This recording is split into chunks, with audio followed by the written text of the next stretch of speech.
घरोघरी मातीच्या चुली या मालिकेच्या आजच्या भागामध्ये आपण पाहत आहोत जानकी तिच्या खोलीमध्ये बसलेली असते आणि तिच्या आईच्या काही आठवणी तिच्याकडे असतात आणि त्या आठवणी आठवूनच तिच्या आईसोबत घालवलेले ते मंदिरातले क्षण तिला आठवत असतात. रडत असते तेव्हा तिथे ऋषिकेश येतो आणि ऋषिकेश तिच्या बाजूला पुढ्यात येऊन बसत असतो आणि म्हणत असतो, काय झाले जानकी, आईची आठवण येते का ग? तेव्हा जानकी म्हणते, हो ऋषिकेश, आज आईची आठवण खूप येते. असं वाटतंय की आईचा हात घट्ट धरावा आणि तो कधीच सोडू नये असं मला वाटतंय. आई कशी असेल, कुठे असेल, ती भेटेल का नाही, ह्या एक ना अनेक गोष्टी इथे माझ्या मनामध्ये सुरू आहेत. तेव्हा ऋषिकेश तिचा हात हातामध्ये घेतो, तिच्या हातात स्वतःचे हात देतो आणि म्हणत असतो, हे बघ, नको काळजी करूस. आईचा हात जरी तुझ्या हातामध्ये आत्ता नसला तरी सुद्धा हा नवरा आणि ह्या नवऱ्याचा हात कायम तुझ्या सोबत असणार आहे आणि कायम तुझ्या हातात हा नवऱ्याचा हात असणार आहे. जानकी, तू एवढा विचार नको करूस. हे बघ, मला खात्री आहे, मला विश्वास आहे, तुझी आई नक्कीच जिवंत असेल. तेव्हा जानकी रडते आणि म्हणत असते, नाही ऋषिकेश, मला काहीच कळायला मार्ग नाही. कळत नाही नेमकी आई कुठे असेल, काय असेल म्हणून. ती बरी असेल का नाही, आतापर्यंत कुठलाच पुरावा आपल्याला भेटला नाहीये. एवढं सगळं काही झालेलं आहे पण आतापर्यंत असं कुठंच जाणवलं नाही की आई आहे म्हणून. काय करायचं काहीच कळत नाहीये ऋषिकेश मला, असं जानकी बोलते. तेव्हा ऋषिकेश तिचे डोळे पुसतो आणि म्हणत असतो, हे बघ, विश्वास ठेव, तू नको काळजी करूस. पण आता जानकी म्हणत असते, कशी नको काळजी करू? आतापर्यंत मी कधी कोणाचं काहीच वाईट केलं नाही, मग माझ्याच बाबतीत आता असं का झालेलं आहे ह्या गोष्टी मला कळत नाहीत. आणि त्याहूनही सगळ्यात महत्वाची गोष्ट ऋषिकेश, इथे ऐश्वर्या एवढी खालच्या थराला जाऊन वागली पण मी त्याच्यासोबत कधीच वाईट वागण्याचा सोबत कधी चुकीची सुद्धा वागली नाही ऋषिकेश. मग ही माझ्यासोबत अशी चुकीची का वागली मला खरंच कळत नाही का ह्या सगळ्या गोष्टीची शिक्षा तिने मला दिली. पण तुम्हाला एक गोष्ट सांगू का ऋषिकेश, इथे तेव्हा हे सगळं बोलल्यानंतर ऋषिकेश मात्र तिला काही गोष्टी समजावून सांगण्याचा प्रयत्न करतो आणि तो म्हणत असतो, हे बघ, अजिबात तू ह्या सगळ्या गोष्टींचा विचार करू नकोस जानकी. पण ती म्हणत असते, कसा विचार करू नको ह्या सगळ्या गोष्टींचा, काय करू मी, मला कळत नाही ऋषिकेश. तेव्हा ऋषिकेश म्हणत असतो, हे बघ, प्रत्येक रामाच्या वनवासात इथे रावण होताच, सीतेसोबत रावण होताच, पण हे बघ, प्रत्येक घरामध्ये असा एक रावण असतोच आणि आता सुद्धा अगदी तसंच झालेलं आहे. तू नको ह्या सगळ्या गोष्टीचा विचार करू, तू नको ह्या सगळ्या गोष्टींची काळजी करू. पण रावणाचा अंत हा झालेलाच असतो, तसंच ऐश्वर्या ही रावण आहे आणि तिचा सुद्धा अंत हा होणारच आहे, असंच इथे आपण म्हणूयात. तू ह्या सगळ्या गोष्टींचा विचार अजिबात करू नकोस जानकी, असं सुद्धा आता इकडे ऋषी बोलत असतो. ऋषी जानकीला समजावून सांगण्याचा प्रयत्न करतो. तो म्हणत असतो, पण जानकी म्हणते, ऋषिकेश, मला खूप काळजी वाटते. आता कोर्टामध्ये काय होईल काय नाही ह्या गोष्टी तर मला अजिबात समजायला सुद्धा मार्ग नाहीये. तेव्हाच ऋषिकेश बोलत असतो, पण ऋषिकेश, काय करायचं मला कळायलाच मार्ग नाही. तेव्हा ऋषिकेश म्हणतो, तुला एक गोष्ट कळती का जानकी, हे बघ, आता काही जरी झालं ना तरी सुद्धा अख्खं जग जरी तुझ्या विरोधात गेलं तरी सुद्धा हा नवरा, हा ऋषिकेश कायम तुझ्या बरोबर असणार आहे, तो तुझी साथ कधी सोडणार नाहीये. पण ऋषिकेश, मी काहीच केलेलं नाहीये तरी सुद्धा मला एवढं सगळं काही सहन करावं लागतंय, असं जानकी ऋषिकेशला बोलत असते. तेव्हा ऋषिकेश म्हणतो, हे बघ, आता कोर्टामध्ये तारीख आहे ना, मग कोर्टामध्ये आता आपल्याच बाजूने निकाल लागेल, तू नको काळजी करूस. पण जानकी म्हणते, कसा निकाल लागणार आहे, काय होणार आहे, तुम्हाला काही कळायला मार्ग आहे का? तेव्हाच ऋषिकेश म्हणतो, हे बघ जानकी, ज्या काही गोष्टी झालेल्या आहेत त्या गोष्टींचा तू खरंच एवढा विचार नको करूस, हे सगळं सोडून दे, इग्नोर कर. जानकी रडत असताना सौमित्र म्हणत असतो, जानकी रडू नकोस, प्लीज शांत हो. तेव्हा जानकी म्हणते, नाही, माझंच चुकलेलं आहे ऋषिकेश, ह्या सगळ्या गोष्टी इथे माझ्यामुळे होत आहेत. हे बघ, अजिबातच तुझ्यामुळे काही चुकलेलं नाही. पण जानकी म्हणते, नाही, मी माझ्या आईची व्यवस्थित काळजी घ्यायला हवी होती, मी माझ्या आईची व्यवस्थित काळजी घेऊ शकलेली नाहीये. तेव्हा इथे ऋषिकेश म्हणत असतो, नाही, तुझं काही चुकलेलं नाहीये, तू चुकीचा विचार करते जानकी आणि स्वतःला त्रास करून घेतेस. हे बघ, नको काळजी करूस, इथे त्या रावणाचा अंत होणार आहे. आणि तुला आणखी एक गोष्ट सांगू का, तर तू असा स्वतःला दोष का देतेस जानकी? हे बघ, प्रत्येक घरामध्ये एक रावण असतोच आणि त्याचा योग्य वेळी तो योग्य अंत होतो. त्यामुळे तू काळजी करू नको, मी कायम तुझ्या बरोबर, कायम तुझ्या सोबत असणार आहे, असं इथे ऋषिकेश जानकीला समजावून सांगत असतो. तर आपण इकडे दुसऱ्या बाजूला पाहतो की सौमित्र बऱ्याच उशिरापर्यंत इथे स्टडी करत बसलेला असतो आणि तेव्हा इथे अवंतिका त्याच्याकडे आलेली असते आणि अवंतिकाने त्याच्याकडे त्या चहा आणलेला असतो. अवंतिका म्हणत असते, काय हे सोमी, रात्रभर इथे स्टडी करत बसलास आणि सकाळी उठून सुद्धा तू तेच करत आहेस. तेव्हा इथे तो म्हणत असतो, काय करू, मला तर काहीच कळायला मार्ग नाहीये. सगळ्यात महत्वाची गोष्ट म्हणजेच की मला ह्या विषयावर स्टडी करणं खूपच जास्त गरजेचं आहे. काही करून इथे जानकी वहिनी सुटायला पाहिजे आणि काही करून जानकी वहिनीच्या बाबतीतच निकाल लागायला पाहिजे, तो सुद्धा पॉझिटिव्हच. तेव्हाच आता इकडे अवंतिका म्हणत असते, तू नको काळजी करू, ह्या सगळ्या गोष्टी आपल्याला पाहिजे तशाच होणार आहेत, काही जरी झालं तरी सुद्धा. आणि इथे सौमित्र म्हणत असतो, तुला नाही माहिती जानकी वहिनी आमच्यासाठी काय आहे ते. खरं तर ह्या सगळ्या गोष्टी इथे बहुतेक माझ्यामुळेच होत आहेत. तुला एक गोष्ट सांगू का अवंतिका, हे बघ, इथे ना जानकी वहिनी माझ्यासाठी खूप महत्वाची आहे. जेव्हापासून ती या घरामध्ये आली ना तेव्हापासून तिने माझ्यासाठी खूप जास्त काही गोष्टी केलेल्या आहेत. अगदी लहान सहान गोष्टीमध्ये तिचा खूप जास्त इन्व्हॉल्व आहे. आणखी एक महत्वाची गोष्ट, ती ऐश्वर्या सारंगला एवढं फसवत होती, त्यामुळे जानकी बहिणीला त्यामुळेच त्रास होत होता. कारण जानकी बहिणीचं सारंगवर खूप प्रेम आहे, त्याच्यावर तिचा खूप जास्त जीव आहे आणि त्यामुळे ती स्वतःला एवढा त्रास करून घेत होती. पण ह्या सगळ्या गोष्टी इथे माझ्यामुळे झालेल्या आहेत. का तुझ्यामुळे का झालेल्या आहेत? हे बघ, त्या ऐश्वर्याला माझ्यासोबत लग्न करायचं होतं. जर मी तिच्यासोबत लग्न केलं असतं तर ह्या सगळ्या गोष्टी झाल्याच नसत्या ना. तेव्हाच अवंतिका म्हणते, मग सोमी तसं नसेलच. खरं तर मग ह्या सगळ्या गोष्टीला मीच जबाबदार आहे, कारण मी तुझ्या आयुष्यात आल्यामुळे इथे हे सगळं काही रामायण महाभारत झालेलं आहे. तेव्हाच सौमित्र म्हणत असतो, नाही, हे असं अजिबातच नाहीये. पण आणखी एक महत्वाची गोष्ट, मी काही जरी झालं ना तरी सुद्धा जानकी वहिनीला शिक्षा होऊ देणार नाही. काही झालं तरी सुद्धा जानकी वहिनी मी आहे तोपर्यंत तिला शिक्षा होणार नाही. मी काहीही करेल, अगदी शेवटच्या क्षणापर्यंत लढेल, पण जानकी वहिनीला निर्दोष इथे सोडेलच आणि तिला निर्दोष सुटकाच करेल, असे इथे तो बोलत असतो. तेवढ्यातच आता जानकी आलेली असते. जानकीने ह्या दोघांचं ओझरतं बोलणं ऐकलेलं असतं आणि तेव्हा ती म्हणत असते, तुम्ही दोघं एकमेकांना का आणि कशामुळे दोष देत आहात? हे बघा, कोणामुळे काहीही झालेलं नाहीये आणि सगळ्यात महत्वाची गोष्ट म्हणजेच की ह्या सगळ्या गोष्टी ना तुमच्यामुळे झाल्यात, ना तुझ्यामुळे, ना माझ्यामुळे. तर ह्या सगळ्या गोष्टीला एकच व्यक्ती कारणीभूत आहे, ती म्हणजेच की ऐश्वर्यामुळे ह्या सगळ्या गोष्टी झालेल्या आहेत आणि ती जर ह्या घरामध्ये आली नसती तर हे सगळं काही झालंच नसतं. पण आता मी काय म्हणते, बी पॉझिटिव्ह. आता हे सगळं काही विसरून जायचं आणि आपल्यासोबत चांगलंच होणार आहे अशी आशा ठेवायची. तेव्हा अवंतिका म्हणत असते, वहिनी, एवढं सगळं टेन्शन असताना, एवढ्या सगळ्या गोष्टी होत असताना तुम्ही एवढं इथे पॉझिटिव्ह कशा काय राहू शकता, मला तेच कळत नाही. तेव्हाच आता इकडे ती म्हणत असते, हे बघ, पॉझिटिव्ह राहणं हे आपल्या हातात आहे आणि आपण कितीही टेन्शन घेतलं किंवा कितीही काही जरी गोष्टी इथे केल्या तरी सुद्धा हे सगळं आपल्या बाजूने थोडी ना होणार आहे. तर मग आणखी एक गोष्ट, इथे आता आपण एक आहोत आणि हसून आनंदी राहून आपल्याला ह्या संकटावर आलेल्या गोष्टीवर सगळ्या काही मात करायचं आहे, असं जानकी आता ह्या दोघांना समजावून सांगण्याचं काम करते. तेव्हाच सौमित्र म्हणत असतो, वहिनी, तू अजिबात काळजी करू नको, काही झालं तरी सुद्धा मी तुला नक्कीच सोडवेल, मी तुला अजिबात शिक्षा होऊ देणार नाही, असं सौमित्र म्हणत असतो. तेव्हाच आता इकडे जानकी म्हणत असते, तुम्ही सगळेजण माझ्यासोबत असताना मला कुठल्याच गोष्टीची काळजी नाही आणि उद्या मला काही झालं तरी सुद्धा मी घाबरणार नाहीये. तेव्हाच इथे आता तो बोलत असतो, वहिनी प्लीज असं का बोलतेस तू? तेव्हाच जानकी म्हणत असते, नाही, असं बोलण्याचं म्हणजे तसं काही फारसं हे नाहीये, पण तरी सुद्धा मला असं वाटतंय. तरी सौमित्र म्हणत असतो, वहिनी, अजिबात तुला काळजी करण्याची गरज नाहीये, हे बघ, फक्त एकच खूप मोठी गोष्ट आहे. तेव्हा इथे ती म्हणत असते, आता काय झालेलं आहे? त्यावर तो म्हणत असतो, सगळ्यात महत्वाची गोष्ट म्हणजेच की तुला एक सांगू का, इथे आता ॲडव्होकेट धर्माधिकारी आलेले आहेत आणि ते आलेले असल्या कारणाने आता इकडे ते कधीच कुठली केस हरलेले नाहीयेत आणि मला त्याच गोष्टीचं जास्त आणि खूप टेन्शन आहे, असं इथे आता तो बोलत असतो. तेव्हाच जानकी म्हणत असते, तुम्ही ह्या सगळ्या गोष्टींचा अजिबात विचार करू नका, मला काही एक होणार नाही, असं इथे ती बोलत असते. आता हे सगळं काही बोलल्यानंतर आपण पाहतो की आता इकडे अवंतिकाला सुद्धा थोडंसं टेन्शन आलेलं असतं. ती इथे विचार करत असते, नाही, काही जरी झालं ना तरी सुद्धा. तर इकडे जानकी म्हणते, पण कोण आहेत हे धर्माधिकारी? तर तो म्हणत असतो, ते खूप नामांकित वकील आहेत. तर ह्या सगळ्या गोष्टी इथे झाल्यानंतर आता कोर्टामध्ये जाण्याची वेळ आलेली असते. छान हे तयार झालेले असतात आणि छान तयार झाल्यानंतर इथे अवंतिका जानकीला दही साखर देत असते.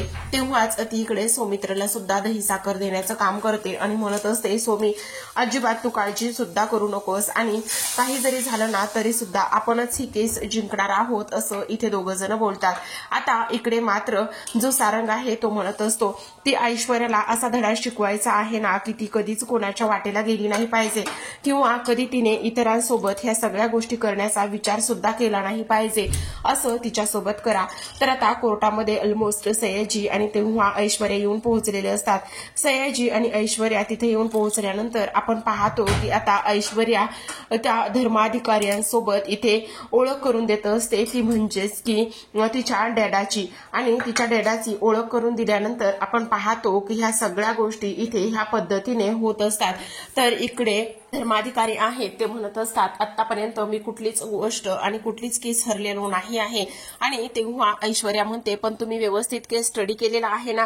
तेव्हाच धर्माधिकारी म्हणतात हो मी व्यवस्थित केस स्टडी केलेली आहे. केस स्टडी केल्याशिवाय मी कधीच कुठे पाऊल ठेवत नाही, ही सुद्धा तेवढीच इम्पॉर्टंट गोष्ट आहे. आता हे सगळं काही असं बोलल्यानंतर इकडे आपण पाहतो की आता धर्माधिकारी म्हणतात आता मी आतापर्यंत कुठलीच केस इथे घेतलेली आहे ती मी कधीच हरण्यासाठी घेतलेली नाही. जिंकतो तर फक्त आणि फक्त हा धर्माधिकारीच जिंकतो, असं इथे तो बोलत असतो.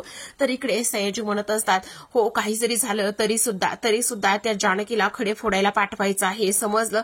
तेव्हा धर्माधिकारी म्हणतात आता माझ्याकडे ही केस आलेली आहे ना त्यामुळे तुम्ही निश्चिंत राहा. जे काही होणार आहे, ज्या काही गोष्टी इथे मी करणार आहे त्या अगदी विचार करून आणि विचारपूर्वकच होणार आहे, त्यामुळे तुम्ही ह्या गोष्टींचा अजिबात विचार करू नका, असं सुद्धा बोलण्यात येतं. तेव्हा ऐश्वर्या म्हणत असते पण तरी सुद्धा तुम्ही जास्त ओव्हर कॉन्फिडन्स दाखवू नका. पण इकडे धर्माधिकारी म्हणतात आता हा धर्माधिकारी आहे, तुम्ही नका काळजी करू.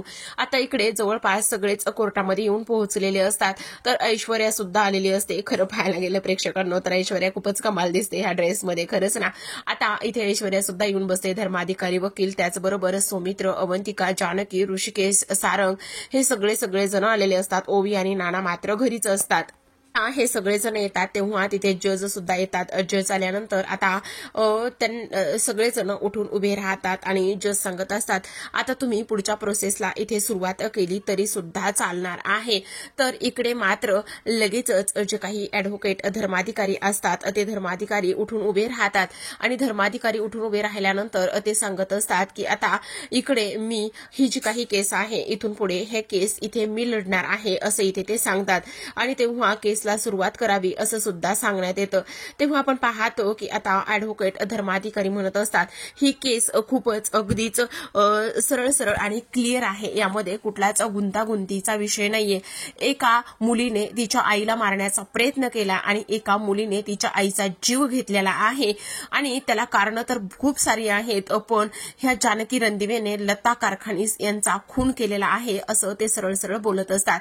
आता मात्र इकडे ह्या सगळ्या गोष्टी बोलल्यानंतर सौमित्र म्हणत असतो इथे मला असं वाटतंय की माझे सहकारी मित्र धर्माधिकारी यांनी सरळ कुठलाही गुन्हा सिद्ध झाल्याशिवाय इथे सरळ माझ्या अशिलावर किंवा क्लायंटवरती इथे जे काही खुनाचे आरोप आहेत असे आरोप अजिबात त्यांनी करू नये, असं इथे आता तो बोलत असतो.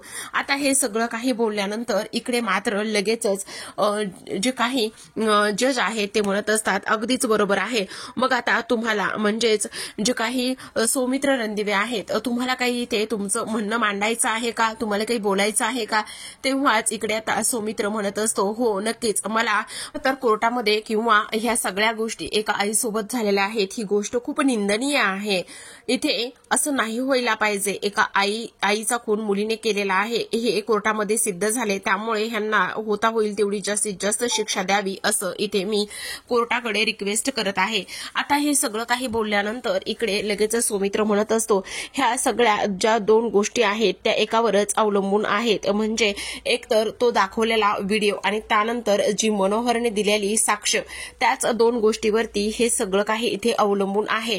त्यामुळे मला असं वाटतंय की त्या व्हिडिओचं एकदा व्हेरिफिकेशन करावं आणि तेव्हा जे काही मनोहर आहेत मला त्यांना इथे एकदा बोलवण्याची किंवा त्यांची चौकशी करण्याची कोर्टाने परवानगी द्यावी, असं इथे सौमित्र म्हणत असतो. तेव्हा धर्माधिकारी म्हणत असतात नाही अजिबात नाहीये, एकदा त्यांनी साक्ष दिलेली आहे. मग साक्ष दिलेली असल्यानंतर पुन्हा एकदा इथे बचाव करण्यासाठी हे वकील पुन्हा एकदा का बरं त्यांना बोलण्याची किंवा त्यांना उलट तपासणी उलट प्रश्न विचारण्याची संधी मागत आहेत. तेव्हाच आता इथे सौमित्र म्हणत असतो नक्कीच मी मागू शकतो आणि किती वेळा प्रश्न विचारू शकतो. असं बोलल्यानंतर जज साहेब म्हणत असतात हो नक्कीच मी तुम्हाला परमिशन देत आहे त्यांना प्रश्न विचारण्याची आणि उलट तपासणी करण्याची. आणि तेव्हाच सौमित्र म्हणत असतो अगदीच बरोबर आहे तुमचं, अगदी मनापासून धन्यवाद. असं म्हटल्यानंतर आता मनोहर कटघऱ्यामध्ये येऊन उभा राहिलेला असतो आणि तेव्हा सौमित्र म्हणत असतो मग मला त्या दिवशी सगळं जे काही इन डिटेलमध्ये घडलेलं आहे त्या सगळ्या गोष्टी तुम्ही मला व्यवस्थित सांगायच्या आहेत. असं आता इथे तो मनोहरला म्हणत असतो. तेव्हा मनोहर सांगायला सुरुवात करतो मला आता पुन्हा तुम्ही एकदा सविस्तर सांगा त्या दिवशी तुम्ही काय पाहिलं. तेव्हा इथे तो म्हणत असतो मी त्या दिवशी बॅनर लावायला गेलो होतो आणि ह्या बाई एका लेडीज सोबत भांडत होत्या, कचकचा भांडत होत्या आणि त्यानंतर भांडण झाल्यानंतर ह्यांनी त्यांना पाण्यामध्ये ढकललं. अच्छा कोणता दिवस होता. अहो असं काय करताय, श्रावण सोमवार होता. हो पण श्रावणातला कोणता दिवस होता. श्रावण मधला श्रावणी सोमवार होता. असं बोलल्यानंतर अच्छा श्रावणी सोमवार होता, मग तुम्ही तिथे काय करायला गेले होते. बॅनर लावायला गेलो होतो. तर इकडे आता लगेचच इथे सौमित्र म्हणत असतो हे बघा जज साहेब यामध्ये तिथेच असलेल्या काही लोकांनी काही फोटो क्लिक केलेले आहेत. तर ह्या फोटोमध्ये तिथे कुठलंही बॅनर लावलेलं नाही असं स्पष्टपणे दिसत आहे. असं म्हणून जज साहेबांच्या हातामध्ये ते फोटो आणि ते बॅनर नसल्याचे पुरावे इथे कोर्टासमोर सौमित्रने सादर केलेले असतात. आता जज साहेब त्या फोटोमध्ये प्रत्येक बाजूना बाजू कोपरानं कोपरा चेक करतात पण त्या फोटोमध्ये कुठेही बॅनर लावल्याचं कुठेही दिसून आलेलं नसतं. तेव्हा आता इकडे सौमित्र म्हणत असतो मग मला सांगा श्रावणी सोमवारी तुम्ही कुठेही तिथे बॅनर लावलं नव्हतं ही गोष्ट तर खरी आहे. तेव्हाच इकडे मनोहर म्हणत असतो असं काय करता मी बॅनर लावायलाच गेलो होतो. तेव्हा सौमित्र म्हणत असतो आणखी एकदा नीट आठवून सांगा तुम्ही आणखी तिथे कशासाठी गेला होतात का. तर सौमित्र म्हणत असतो जज साहेब कोर्टाने यांनी मनोहरने कोर्टामध्ये दिलेली आतापर्यंतची साक्ष आणि मी तुम्हाला आता इथे 2 पुरावे दाखवत आहे. एक पुरावा मी तुमच्याकडे दिला आहे तर दुसरा पुरावा हा आहे. असं म्हणून हा मोबाईल मधला व्हिडिओ ह्या व्हिडिओमध्ये सुद्धा कुठेही या मंदिरामध्ये एकही श्रावणी सोमवाराचं बॅनर लावलं आहे असं कुठेच दिसत नाही. तेव्हा कोर्टासमोर हा मोठा पुरावा इथे आता सौमित्रने सादर केलेला असतो. कोर्टासमोर एवढा मोठा पुरावा दिल्यानंतर मात्र इथे धर्माधिकारी चकित पडलेले असतात. तर इकडे ऐश्वर्याची चांगलीच वाट लागलेली असते. सौमित्र म्हणत असतो जानकी रणदिवे यांना अडकवण्यासाठी आणि हे सगळं काही करण्यासाठी हा घातलेला एक घाट आहे. मनोहरची साक्ष आणि जानकी रणदिवेला अडकवण्याची साक्ष हे खरं पाहायला गेलं तर स्पष्टपणे विरोधातच आहेत असं सौमित्र इथे आता कोर्टासमोर सांगत असतो. तेव्हा आता इकडे मनोहर म्हणत असतो ओ साहेब असं काय करताय, मी असं काही खोटं वगैरे बोललेलो नाहीये, जे आहे ते मी खरं सांगितलेलं आहे. तेव्हा इकडे ऐश्वर्याची चांगलीच वाट लागलेली असते. हो असं काय करताय. नाही अगदीच एकतर तुम्ही खोटं बोलताय किंवा हा व्हिडिओ खोटा आहे. तेव्हा मनोहर म्हणत असतं अहो असं काय करताय, तो व्हिडिओ नंतर कधी घेतलेला असू शकतो ना. अहो तेव्हा सौमित्र म्हणतो अहो असं काय करताय, तुम्ही ज्या रात्री बॅनर लावले त्याच रात्री तुम्ही पाहिलं ना की ती जानकी रणदिवे त्या लताबाईंना पाण्यामध्ये ढकलत आहात म्हणून. मग मला सांगा खरं कोण आणि खोटं कोण. एकतर तुम्ही खोटं बोलत आहात किंवा तो व्हिडिओ खोटा आहे असं स्पष्टपणे सौमित्र बोलत असतो. आता सौमित्र म्हणत असतो माय लॉर्ड हा माणूस जो आहे तो खोटं बोलतोय. आणि तेव्हा जज साहेब इथे मनोहरला म्हणत असतात कोर्टामध्ये खोटं बोलण्याची शिक्षा तुम्हाला माहित आहे ना. तेव्हा आता मनोहर हात जोडूनच कोर्टासमोर म्हणत असतो तेव्हा तुम्हाला ह्या सगळ्या गोष्टीबद्दल खोटं बोलण्याबद्दल जेल होऊ शकते ही गोष्ट तुम्हाला समजते का. तेव्हा मनोहरने हात जोडल्यानंतर तो म्हणत असतो जज साहेब मला माफ करा, मला शिक्षा देऊ नका. हे सगळं मला बोलायला सांगितलं होतं, मला एक फोन आला होता म्हणून मी ह्या सगळ्या गोष्टी इथे कोर्टासमोर मांडलेल्या आहेत. तर आता प्रेक्षकांनो मनोहर स्पष्टपणे खोटं बोलत आहे ही तर गोष्ट इथे सिद्ध झालेली असते. पण आता सौमित्र इकडे जानकीला म्हणत असतो जानकी रणदिवे त्या दिवशी नेमकं सगळं ऍक्च्युअल मध्ये काय झालं ते सविस्तर सांगा. तेव्हा जानकी म्हणत असते मी आणि माझी आई त्या रात्री मंदिरात भेटलोत.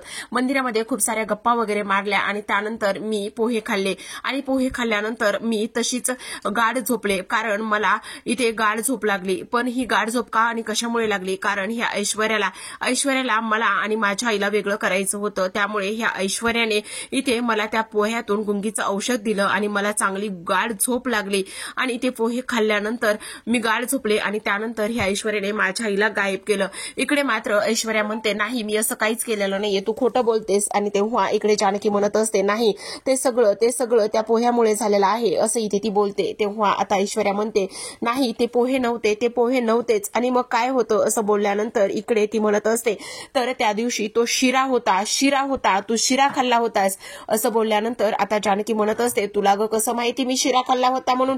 त्या दिवशी त्या द्रोणामध्ये शिरा होता ही गोष्ट तुला कशी माहिती? असं बोलल्यानंतर आता ऐश्वर्याला मात्र दरदरून घाम फुटलेला असतो. कारण ऐश्वर्या म्हणते, मी तिने शिरा खाल्ला होता ही गोष्ट हिला कशी माहिती? मी पोहे खाल्ले होते की शिरा खाल्ला होता?